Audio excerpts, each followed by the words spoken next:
Nous venons de clôturer la session ordinaire du Haut Conseil, la deuxième session, et nous avons reçu tour à tour le ministre de la Pêche et des Affaires maritimes, puis le ministre de l'Environnement, du Développement durable et de la Transition écologique.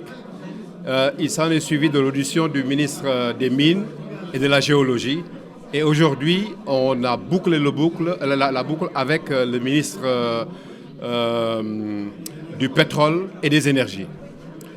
Ceci entre dans une série de consultations que nous avons élargies, d'ailleurs avec les sociétés qui exploitent les ressources naturelles, parce que tel était le thème de cette session, ressources naturelles et gouvernance des territoires.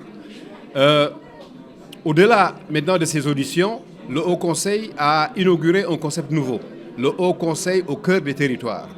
Et cela nous a permis d'investir les territoires de production, notamment pour le phosphate à Matam. Des hauts conseils sont rendus à Matam et ont rencontré à la fois les collectivités territoriales, les populations, mais aussi la société qui exploite le phosphate à Matam. Il en est de même concernant le zircon à Diogo, dans la région de Thiès, et à Sabadola-Khossanto. Le Haut Conseil aussi a envoyé une délégation pour boucler la boucle avec une délégation qui est partie à Rufisque-Bargny pour effectivement rencontrer la Sococim et s'enquérir des problématiques des carrières de calcaire.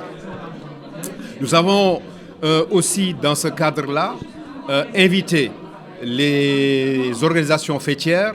Nous avons entendu les maires des collectivités impactées par l'activité d'exploitation extractive et il est ressorti aujourd'hui une masse critique d'informations qui nous permet de formuler 3 avis et 40 recommandations qui, sans déflorer la quintessence de ces recommandations, nous pouvons dire que le Haut Conseil a une vue claire maintenant sur la question, parce qu'il s'est agi de travailler autour de la responsabilité sociétale des entreprises et en tant que levier pour le développement de l'économie sociale et solidaire dans les territoires.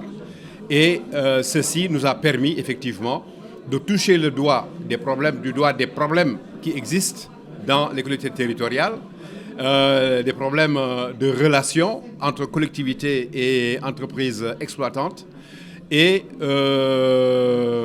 finalement, les préconisations qui sont ressorties sont, je le dis en général, de demander à ce qu'une politique de gouvernance de la mer soit préconisée, soit développée, mais aussi que le Sénégal installe un comptoir